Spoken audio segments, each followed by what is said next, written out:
우리는 누구나 관계를 하며 살아갑니다. 누구나 여러분들은 관계를 하며 살아가죠. 그 관계를 하는 대상을 우리는 얼마나 잘 알고 그 사람들과 사귀고 있습니까? 그 상대방을 잘 알아야 온전한 관계를 해나갈 수 있습니다. 잘 모르면 그 상대방을 오해할 수 없고 상대방을 잘 알아야 온전한 관계를 할 수 있습니다. 상대방을 잘 아는 것이 더 깊은 관계로 갈 수 있는 길이 되는 것이죠.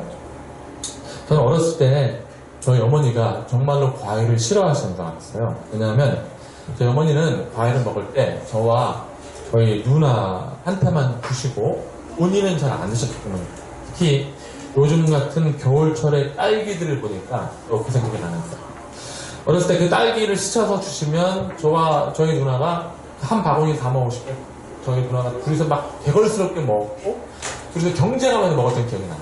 누가 먼저 먹고 그리고 나서 저희 어머니가 그 한 바구니 씻었던 그 딸기에 손을 안 대셨던 기억들 때문에 저는 어렸을 때 그렇게 생각했습니다. 엄마는 딸기를 안 좋아하시는 분이시구나 라고 생각을 했었습니다. 근데 그 생각이 틀렸다는 생각을 요즘 하게 되어지는데 왜냐하면 저희 5 식구가 딸기 한 팩을 사서 먹을 때가 되면 저희 와이프도 딸기를 안 좋아하는 것처럼 보입니다. 5 식구가 먹다 보니까 애들 셋이 이제 딸기 따서 주면 정신없이 먹잖아요. 그러면 저도 정신없이 같이 먹거든요.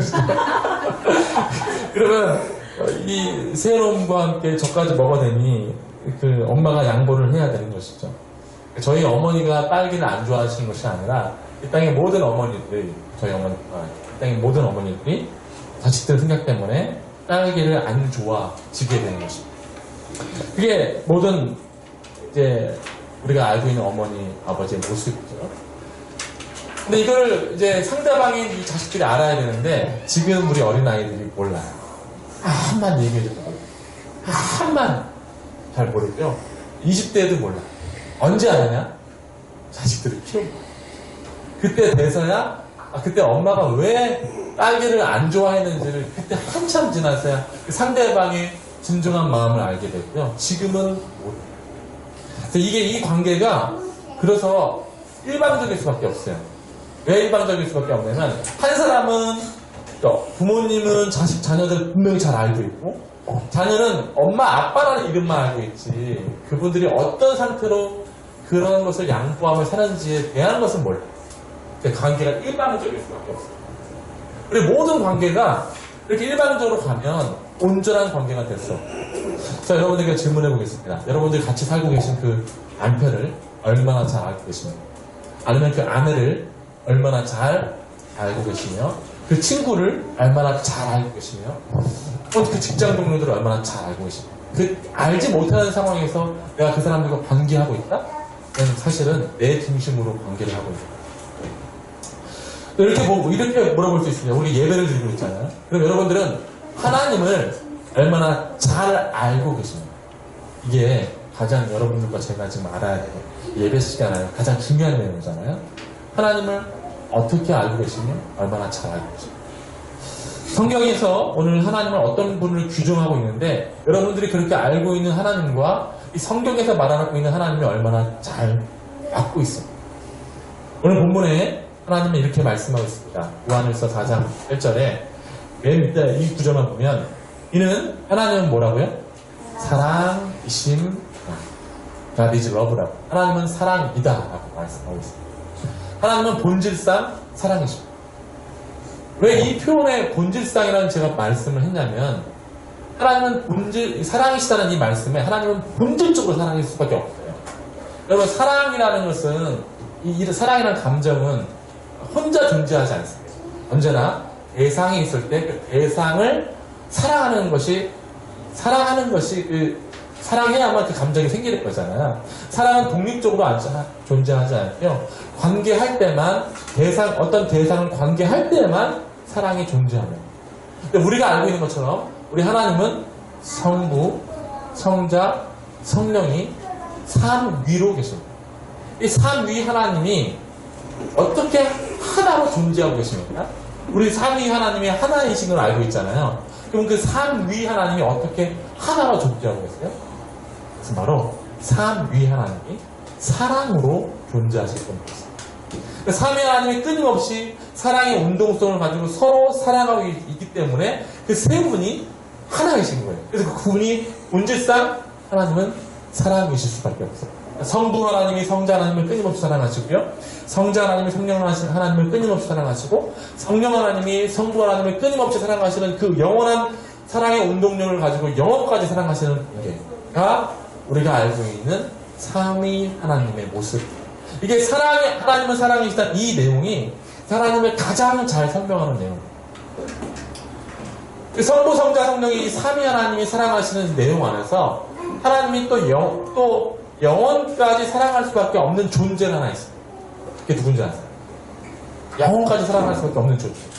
마치 성부가 성자를 영원까지 사랑할 수밖에 없는 것처럼 이 하나님이라는 삼위가 영원까지 사랑할 수밖에 없는 존재. 그 존재가 바로 사랑. 왜냐하면 사람을 하나님이 자기의 자녀로 지으셨기 때문에 그렇습니다. 창세기 1장 28절, 27절, 26절, 27절 보면 하나님이 이르시되 우리의 형상을 따라 우리의 모양대로 우리가 사람을 만들고 그들로 바다의 물고기와 하늘의 새와 가축과 온 땅과 땅에 기는 모든 것을 다스리게 하자 하시고 하나님이 자기 형상, 하나님의 형상대로 사람을 창조하시되 남자와 여자로 창조하시고 하나님이 사람을 자신과 닮은 영적인 존재로 두셔서 하나님이 이 사람을 자기와 같은 내용의 사람으로 같은 느낌의 같은 형질의 사람으로 창조하셨다. 그래서 갈라디아서 4장 6절에 보면 우리와 하나님의 관계를 분명히 이렇게 얘기하고 있습니다. 우리 다 함께 한번 읽어보겠습니다. 시작. 너희가 아들임으로 하나님이 그 아들의 영을 우리 마음 가운데 보내사 아빠, 아버지가 부르게 하셨느니라. 아멘.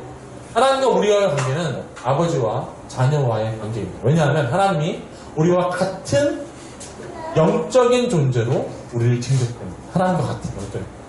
동물은 영적인 존재가 아니에요. 하나님은 우리를 사람을 하나님과 같은 영적인 존재로 지으셔서 아버지와 자녀의 존재, 부모와 아들, 딸과의 관계로 주셨습니다. 하나님은 이 사람을 영원까지 사랑하실 수밖에 없어요. 왜냐하면 성부, 성자, 성령이 그렇게 삼위로 사랑하시는 것처럼 이 사람을 향한 것도 동일합니다. 영원까지 그 사랑을 놓치실 수가 없어요. 하나님과 사람이 사랑하는 관계인데 아까 제가 얘기한 것처럼 처음에 얘기한 것처럼 부모와 자녀가 일방적인 사랑의 관계에 있는 것처럼 이 하나님과 사람이 지금 이 형태에서 일방적인 사랑의 관계 가운데 놓여져 있다는 것입니다. 딱 그렇습니다. 왜냐하면 우리가 다 알고 있는 것처럼 사람이 죄 아래에 있어서 하나님을 떠난 그 시점부터 하나님으로부터 독립하여 이 사랑의 관계가 이제는 일방적인 관계가 되어진 것입니다. 하나님을 향한 사랑을 동일하게 하나님은 우리를 주시는 만큼 하나님께 다가가야 되는데 사람이 지금 그런 상태가 아니에요. 우리 에베소서 말씀인데요. 성경을 보면 어떻게 우리가 일방적인지 알 수 있습니다. 제가 읽어드리겠습니다. 에베소서 4장 18절 사람의 상태가 그들의 총명이 어두워지고 그들 가운데 있는 무지함과 그들의 마음이 굳어짐으로 말미암아 하나님의 생명에서 떠나 있도다. 그들이 감각 없는 자가 되어 자신을 방탕에 방임하여 모든 더러운 것을 욕심으로 행하되. 우리가 다 총명이 어두워지고 마음이 굳어져서 하나님을 향해서 마음이 단절되어 있는 것. 그러니까 하나님만이 사랑하실 수밖에 없는 일방적인 관계가 된 것입니다. 로마서 3장 23절에도 이렇게 기록되어 있습니다. 모든 사람이 죄를 범하였음에 하나님의 영광에 이르지 못하다.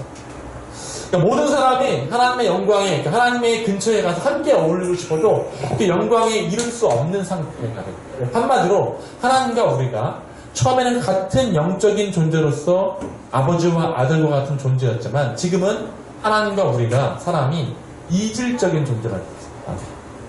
하나님은 거룩하신 분이고 우리는 거룩하지 않은 존재. 마치 우리와 동물이 다른 것처럼 우리가 벌레가 다른 것처럼 그렇게 이질적인 존재가 되어 있습니다. 이게 사람의 비극인 것이죠. 사람이 지금 처한 상태고 좀 더 실감난 말씀을 한번 읽어드리겠습니다. 로마서 3장 10절 말씀에 요게 이제 강조점을 가지고 한번 읽어봐야 되는데요. 이 사람의 상태예요. 가장 잘 묘사한 사람의 상태. 한번 다 함께 읽어보겠습니다. 자, 제가 이게 탁 치는 부분은 좀 세게 읽으시면 좋아요. 다 함께 읽어보겠습니다. 시작. 기록된 바 의인 없나니 하나도 없으며 깨닫는 자도 없고 하나님을 찾는 자도 없고 다 치우쳐 무익하고 선을 행하는 자도 없는 하나도 없도다. 아멘. 이 말씀을 읽을 때 강조점은 하나도 없다는 거죠. 단 한 사람도 없어요. 하나님 앞에 영광이 일어났어요. 여러분 옛날에 여러분 했던 어린 소꿉친구들과 함께 놀았던 그 게임 무궁화 꽃이 피었습니다. 다 아시죠? 무궁화 꽃이 피었습니다 하면 술래가 이렇게 하면 무궁화 꽃이 피었습니다 하면 한 명씩 잡잖아요. 그럼 어떻게 하면 새끼손가락에 다 잡힌 사람들을 끼잖아요. 지금이 어떤 상태냐면 술래가 다 잡은 상태예요. 다 잡아가지고 손가락에 다 껴가지고 둘이 술래에 잡힌 사람들이 쫙 끝까지 있는 상태. 단 한 사람도 앞에 나와서 술래가 이렇게 무궁화 꽃이 피었습니다 할 때 와서 이걸 끌어줄 사람이 단 한 사람도 없는 상태. 다 지금 술래에 이 말은 쉽게 표현해서 이렇게 하는 거죠. 다 죄 아래에 잡혀가지고 묶여서 이것을 헤어나올 수 있는 이 물 안에서 헤어나올 수 있는 사람 그런 사람이 단 한 명도 없는 상태입니다. 자, 제가 이렇게 여쭤볼게요. 이 술래잡기라는 이 게임에서 이 사람이 술래에 잡힌 사람들이 다시 살 수 있는 방법은 어떤 방법이에요? 단 한 명도 없거든요. 그러면 이 다 잡혀있는 이 상태에서 다시 살 수 있는 방법이 뭐가 있어요?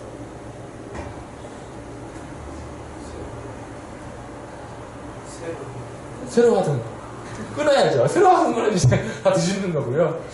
새로 누군가 끊어줘야죠. 여러분 이 사진 속의 인물 누군지 한번 아세요? 혹시 아시는 분? TV 한번 봐셨던 분들 누군지 물어보시죠.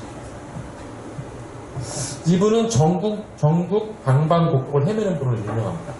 전국에 이분이 걸지 않은 현수막이 없습니다. 현수막 한번 보여주시겠어요? 이분은 무려 20년 동안 이렇게 전국을 헤매고 다니는 분. 실종된 딸 송혜희 이 딸을 찾기 위해서. 고등학교 때 이 학교 나간다고 갔다가 1999년에 갔다가 아직까지 집에 돌아오지 않았다. 이 아버지는 그 딸이 돌아오지 않은 1999년부터 시작해서 전국 모든 곳에 이 현수막을 달고요. 늘 트럭을 운영하면서 지금 이 딸을 찾기 위해서 혈안이 돼 있으시고 온 동네 온 사방을 찾아 헤매시는 분. 심지어 울릉도에도 이게 걸려 있어요. 현수막. 이분이 딸을 잃어버린 시점이 1999년인데요. 지금은 몇 년도예요? 2019년. 우리는 지금 다 2019년을 살고 있지만 이분은 1999년의 그 시간에 멈춰서 그 딸을 잃어버린 시간에 뛰어들어서 지금도 그분은 물론 2019년을 살고 있지만 지금도 그분은 1999년을 살고 있는 것이죠. 딸을 잃어버린 그 시점 안에서 이분의 삶 이게 그냥 1999년이에요.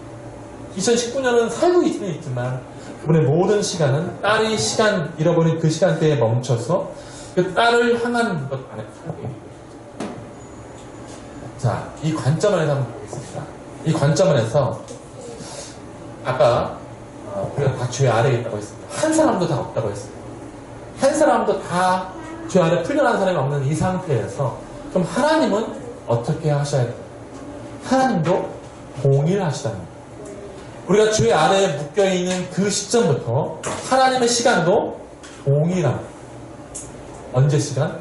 죄 아래에 묶인 그 시간에 물론 세월은 계속 갑니다. 그러나 하나님의 시간도 정확하게 그 시간에 멈춰있는 거예요.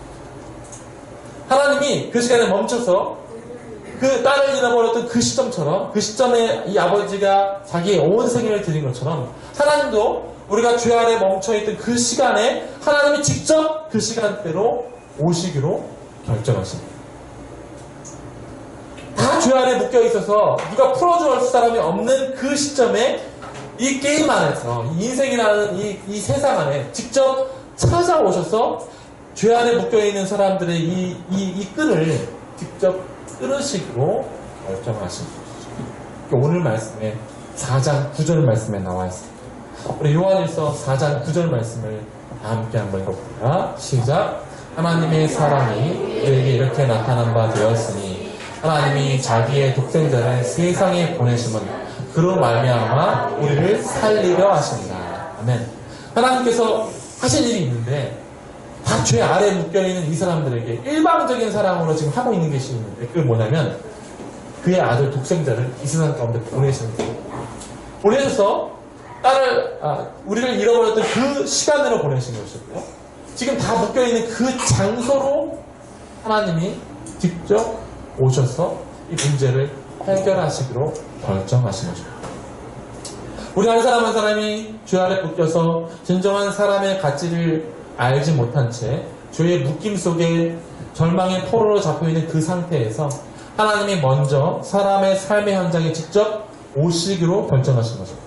사람의 시간대로, 사람이 잃어버린 그 시간대로 오셔서 누군가 꽃이 피었습니다 하여 순례에 잡혀서 누군가 대신 그 묶임을 끌어줄 그 게임의 장소, 그 인생의 장소로 오신 것이죠. 그것이 우리가 지금까지 얘기했던 기독교의 사랑의 핵심에 되는 것입니다. 어떤 것이 핵심이 되냐면 하나님이 우리와 같이 되신 것이 사랑의 핵심입니다. 이 말은 우리처럼 될 만큼 하나님이 우리를 너무나 사랑하십니다. 그러니까 우리처럼 되는 것을 포기하지 않으시고 기뻐하시며 우리처럼 되는 것을 기꺼이 하셔서 이 땅 가운데 죄 아래에 있어서 인생의 근본적인 답을 찾지 못하는 사람들 가운데 오신 것이죠. 빌립보서 말씀 한번 읽어볼까요? 자, 읽어봅니다. 그는 하나님의 모습을 지니셨으나 하나님과 동등함을 당연한 것으로 생각하지 않으시고 오히려 자기를 비워서 종의 모습을 취하시고 사람과 같이 되셨습니다. 사람과 같이 되셔서 어떤 일을 하셨냐? 그는 사람의 모양으로 나타나셔서 자기를 낮추시고 죽기까지 순종하셨으니 곧 십자가에 죽기까지 하셨습니다. 하나님이 사람으로 오셔서 하신 일이 뭐예요? 십자가 사건입니다. 사람으로 나타나셔서 사람으로서의 큰 영광의 삶을 사신 것이 아니라 사람으로 나타나셔서 사람을 다 죄 아래 묶여있는 그 시간대에 오셔서 십자가 사건을 하신 것이 하나님께서 이 땅에서 나타나신 유일한 사람의 삶이에요. 그럼 이 십자가 사건이 뭐예요? 십자가 사건은 죽음의 사건입니다. 십자가 사건은 형벌의 사건입니다. 십자가 사건은 피 흘리는 사건입니다. 하나님이신 그분이 이 땅에 오셔서 십자가를 지셔서 죽으시고 형벌을 받으신 사건. 그러므로 우리를 향한 하나님께서 얼마나 우리를 사랑하신지를 나타내신 것이죠. 이 땅에 오셔서 지신 이 십자가에는 두 가지 의미가 있습니다. 제가 방금 사랑의 십자가라고 했는데요. 우리를 얼마나 사랑하시는지 지금 우리를 살고 있는 현재적 사랑을 표현하신 것이고, 두 번째, 하나님이 우리를 얼마나 사랑하시는지 아까 제가 처음 말씀드렸던 영원까지 사람을 사랑하시는 사람을 영원까지 사랑하시는 그 영원한 사랑을 확증하신 내용이 이 십자가를 포함되어 있습니다. 먼저 이 십자가 사건은 현재적으로 우리를 사랑하셔서 우리를 구원하시는 것을 나타낸 것입니다. 하나님이 이 십자가 사건을 통해서 먼저 우리가 지금 겪고 있는 이 삶의 현장에 찾아오신 것입니다. 하나님과 관계를 잘 하려면 죄지은 우리가 먼저 하나님 앞에 찾아가서 하나님 저희가 이렇습니다 하면서 우리가 하나님과의 관계를 먼저 풀어야 되는데 하나님이 먼저 우리 가운데 오셔서 우리를 이해하시는 일을 단행하십니다. 먼저 우리 가운데 오셔서 우리 사람들이 지금 여러분들과 제가 겪고 있는 아픔들, 고통들, 외로움들을 친히 먼저 이해하시기로 결정하십니다. 여러분, 예수님이 이 땅에 오셨다는 것은 우리를 닮고 우리를 생각하고 우리와 같은 고통 속에 살아가셨다는 것을 의미합니다. 여러분, 예수님이 어디에서 태어나셨어요? 우리가 잘 알는 것처럼 마구간에 태어나셨어요. 마구간에 어디에 누이셨습니까? 알구유에 누이셨습니다. 알구유라는 것은 사람이 아무도 환영해주지 않는다는 것을 얘기하잖아요. 아무도 환영해주지 않는 그 말구유에, 짐승의 그 구유에 예수님이 놓이셨습니다. 마구간의 출생이 어떤 느낌인지 주님은 우리 사람들이 겪고 있는 각자가 겪고 있는 그 외로움의 극치가 뭔지를 주님은 마구간의 출생을 통해서 그 차가운 바람을 맞으시면서 분명히 아셨다는 것입니다. 우리 주님의 공생애를 보면 잠잘 곳이 없어, 머리 둘 것이 없어 떠드는 삶을 사셨고요. 그 추운 외로움이 뭔지를 아셨고요. 고향에서 배척당하는 그 무시감이 뭔지를 겪으셨고요. 외로움의 빛이 안에서 모든 사람이 외면하는 가운데 손에 모든 사람들이 다 손가락질하고 다 쳐다보지도 않는 그 외로움의 끝에서 손가락에 옷자국을 당하시며 그 외로움 속에 죽어야 하고 아무도 쳐다보지 않는 그 외로움을 먼저 겪으신 것이죠. 그래서 십자가를 언제나 뭐라고 표현하셨냐면 자기의 십자가라고 표현하셨어요. 한 번도 누가 나에게 준 십자가라고 하지 않고 자기의 십자가라고 표현하셨어요. 그 인생에서 살아가는 모든 이 삶 안에서의 이 사람에게 찾아오는 고통의 순간들을 다 자기의 십자가로 경험하셨어요. 왜요? 왜 그렇게 하셨어요? 그런 저와 여러분의 삶을 다 현재적으로 구원하시기 위해서. 저와 여러분이 지금 외로움을 겪고 계십니까? 미래를 향해서 암담하고 어디로 가야 할지 잘 모르고 계십니까? 우리 주님이 먼저 왜냐하면 그것을 겪으셨기 때문에. 요한복음 19장 28절 30절 보면 여기 안 나옵니다. 예수님께서 십자가에 달리실 때 로마 군사들이 예수님에게 몰약을 입힌 포도주를 이렇게 마시게 해요. 오래 십자가를 버티게 하려고. 예수님은 그 몰약을 탄 포도주를 드시지 않습니다. 맨 마지막에 다 이루었다 말씀하시기 전에 포도주를 드시죠. 왜 그렇게 몰약을 탄 포도주를 드시지 않습니까? 왜? 몰약을 타면 어때요? 몰필이잖아요. 어때요? 몽롱한 상태에서 고통을 덜하는 거예요. 주님이 그 고통을 덜할 수 있는 몰약을 탄 그 포도주를 거부한 이유는 우리가 겪어야 하는 인생의 고통의 십자가를 온전하게 다 치루시기 위해서 마지막까지도 몰약을 탄 그 포도주를 거부하시고 숨이 다 넘어가실 때까지도 그는 십자가를 참아내시며 옷자국과 손못자국과 발못자국에 걸려서 그 육체의 한계까지 가실 때까지 그 목마름과 외로움과 치욕스러움 가운데 계셨습니다. 그게 무려 4개의 복음서에 적혀있습니다. 왜 성경은 4개의 복음서를 썼을까요? 그 이유는 이렇게 다양한 4개의 복음서를 통해서 예수님이 얼마나 우리의 삶 안에 모든 내용들을 겪으셨는지를 다각도로 보여주시기 위해서 4개의 복음서가 있는 거예요. 얼마만큼 주님이 다른 모습 가운데 이쪽으로 보면 이쪽 고통이 보이고 이쪽으로 보면 이쪽 고통이 보이고 이쪽으로 보면 인간은 어떻게 겪으셨는지를 철저하게 분석하기 위해서 4개의 복음서예요. 그럼 우리 주님께서 그렇게 말씀하시죠. 이 현재적 고통을 겪고 있는 현재적으로 살아가고 있는 이 지금을 살고 있는 우리에게 답을 알지 못해서 지금 살고 있는 우리에게 이렇게 말씀하십니다. 너 혼자가 아니고 내가 다 겪어봤고 내가 다 해봤고 내가 네 마음을 했다라고 말씀하십니다. 네가 어떤 고통 속에 있는지 내가 다 알고 있고 네가 지금 어떤 마음으로 있는지 내가 사실은 알고 있다라고 말씀하십니다.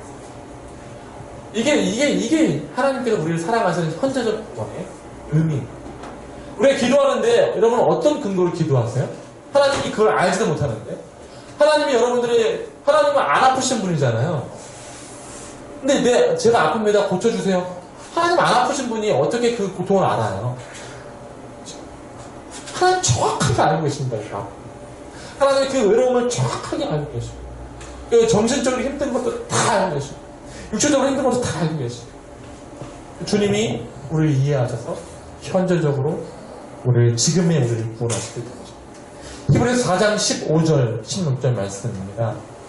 세 번역 성경인데 제가 읽어드립니다. 우리의 대제사장은 우리의 연약함을 같은 마음으로 하지 못하시는 분이 아닙니다. 그는 모든 점에서 우리와 마찬가지로 시험을 받으셨지만 죄는 없으십니다. 그러면 우리는 담대하게 은혜의 보좌로 나아갑시다. 그리하여 우리가 자비를 받고 은혜를 입어서 다 함께 마지막 요금은 다 함께 읽어보겠습니다. 시작. 제때에 주시는 도움을 얻어갑시다.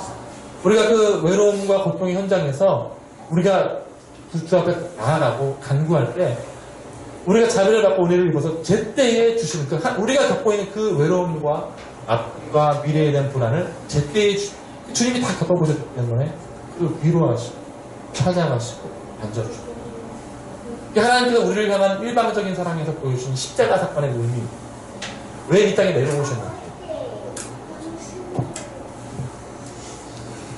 다른 신들은 관심이 없습니다. 사람이 어떻게 사는지 그들은 늘 숭배받기를 원하고 사람들로부터 높임받기를 원합니다. 그러나 주님은 숭배받는 자리가 아니라 우리의 자리로 먼저 오셔서 여러분과 나를 여러분과 저를 경험하시는 것을 멈추지 않으셨고 그 모든 공생을 살면서 늘 자기의 십자가라 말씀하시며 그 십자가의 모습 그 삶을 온전히 체험하셔서 우리에게 답을 주시기 원하시는 것입니다.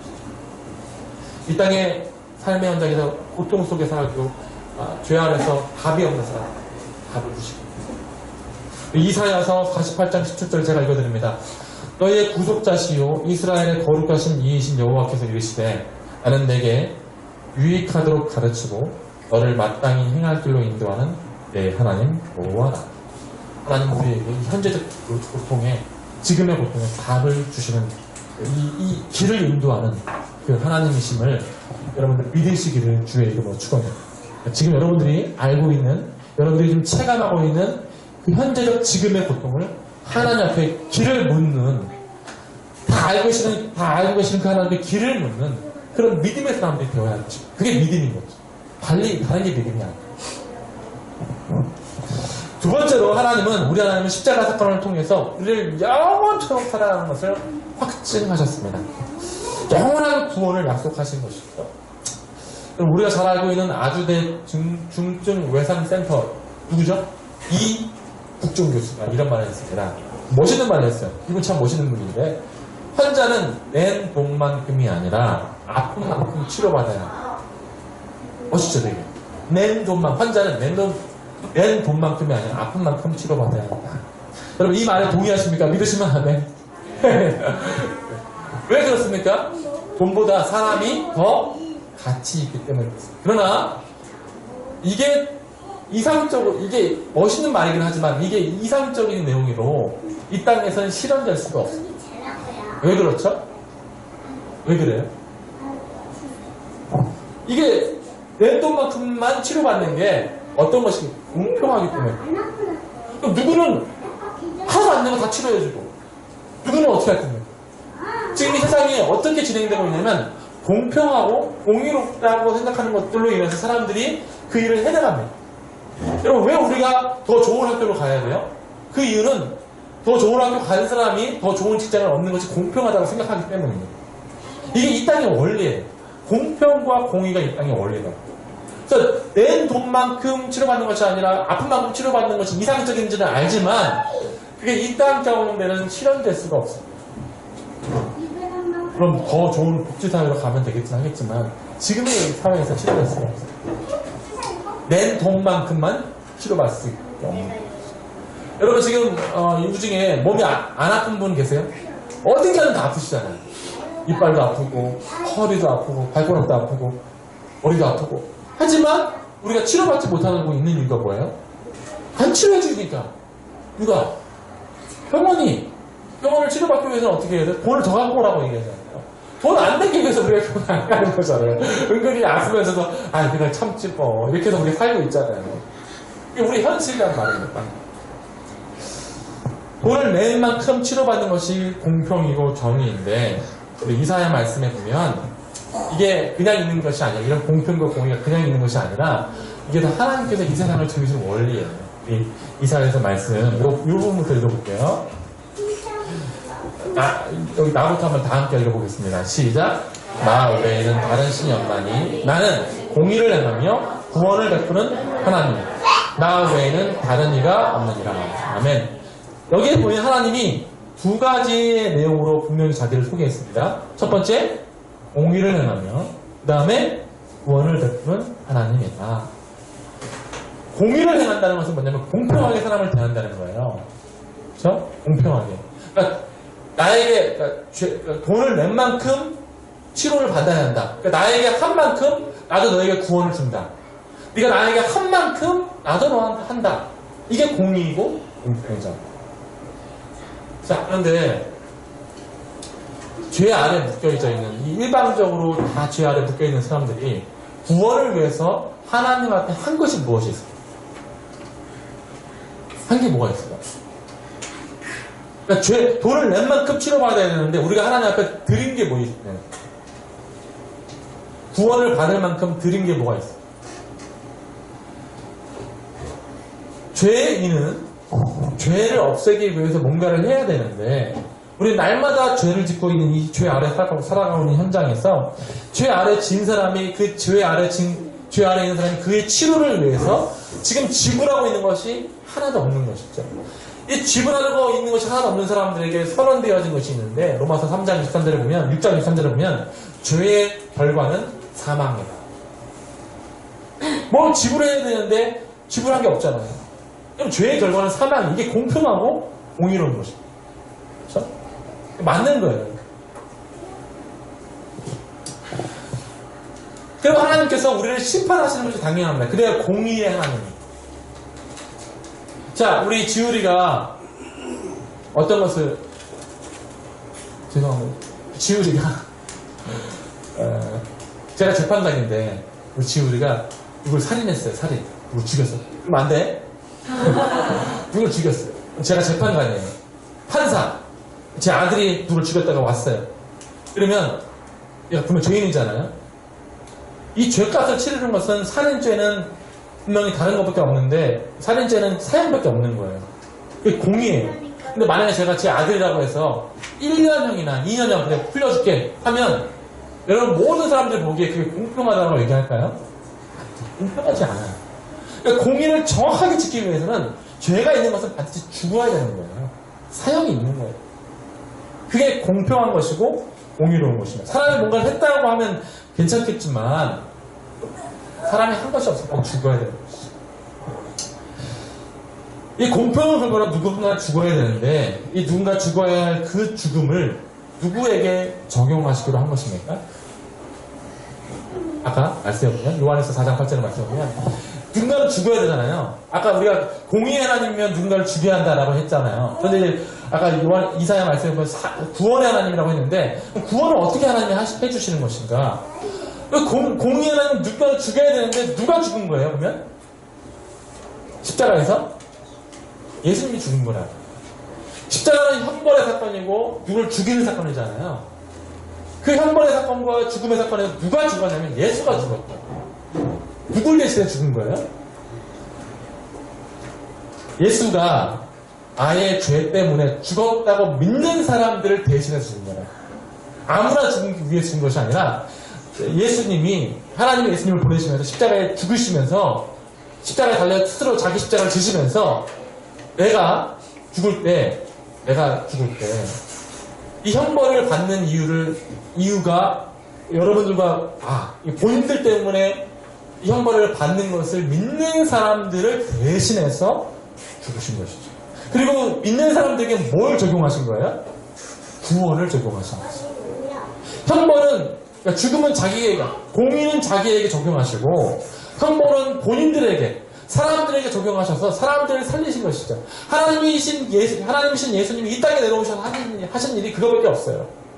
사람들을 경험하시고 그리고 십자가를 지셔서 형벌을 받아야 되는 사람들 대신에 형벌을 받으시고 그리고 그 사람들에게 구원을 주십니다. 어떤 구원? 영원토록 있는 구원. 영원토록 있는 사랑. 단 한 번의 십자가를 통해서 우리 주님께서 우리를 사랑하셔서 영원한 죄의 문제를 단번에 해결하십니다. 여러분과 제가 죄 없다는 것이 아닙니다. 다 죄인입니다. 그러나 그 죄의 형벌을 누가 담당하셨냐면 우리 예수님께서 친히 담당하시고 우리에게는 구원을 적용하십니다. 그것이 하나님께서 우리를 향한 사랑을 나타내신 것입니다. 사랑하는 성도 여러분, 기독교는 하나님과 사람의 사랑 이야기라고 했습니다. 하나님이 우리를 대신 죽으심으로 죄 아래에 있어서 영원토록 한 것 없는 그 죄값이 하나님으로 인해서 다 버려지고 지워지게 된 것입니다. 하나님 우리를 자신 앞에 살게 하신 것이죠. 사람이 망쳐놓은 하나님과 사람의 관계를 하나님이 직접 이 땅에 내려오심을 통해서 하나님이 사람과의 관계를 다시 회복하신 것입니다. 이게 하나님께서 우리를 향한 사랑의 모습입니다. 이를 통해서 현재적으로 답이 없는 사람에게 답을 주시고 영원토록 답이 없는 사람에게 소망을 주신 것입니다. 이게 모두 다 하나님이 일방적으로 우리를 사랑하셔서 하시고 있는 모습입니다.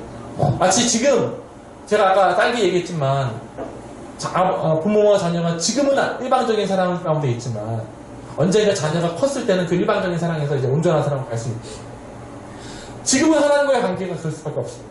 왜 우리가 죄 가운데 있고 그러나 하나님 나라에 들어가면 비로소 이 모든 명들이 다 깨달아지게 됩니다. 그 사람 때문에 하나님께서 우리에게 새롭고 산 길을 열어놓으셨습니다. 우리 마지막으로 베드로전서 10장 19절 20절 말씀을 다 함께 한번 읽어보겠습니다. 자, 시작. 그러므로 형제들아 우리가 예수의 피를 힘입어 성소에 들어갈 담력을 얻었느니 그 길은 우리를 위하여 휘장 가운데 열어놓으신 새로운 살 길이요 휘장 곧 아멘. 어떤 길을 열어놓으셨다고요? 새로운 살 길을 열어놓으셨습니다. 길이 없는 사람에게, 답이 없는 사람에게 주 예수님께서 친히 이 땅에 오심을 통해서 십자가를 지심을 통해서 새롭고 산 길을 우리 가운데 허락하셨습니다. 이 새롭게 열린 살 길을 우리 가운데 초대하셔서 믿게 하시고 내가 너를 다 내가 너를 책임져 내가 너와 함께하고 내가 너를 영원까지 사랑한다. 내가 너를 영원까지 사랑하는 것을 내가 멈출 수가 없다. 라고 우리 가운데 십자가를 늘 전공하십니다. 이 십자가의 길에서 하나님을 붙드시는 여러분들 되어지길 주의 이름으로 축원드립니다. 오직 하나님만을 믿고 지금 현재적인 이 고통 안에서 또 영원한 고통 안에서 하나님께만 답을 구하시고 하나님께 의지하셔서 여러분의 삶이 살 길 가운데 놓여져 있는 그런 믿음의 사람들 다 되어지기를 제가 주 예수 그리스도의 이름으로 축복하며 축원합니다. 다 함께 기도하겠습니다.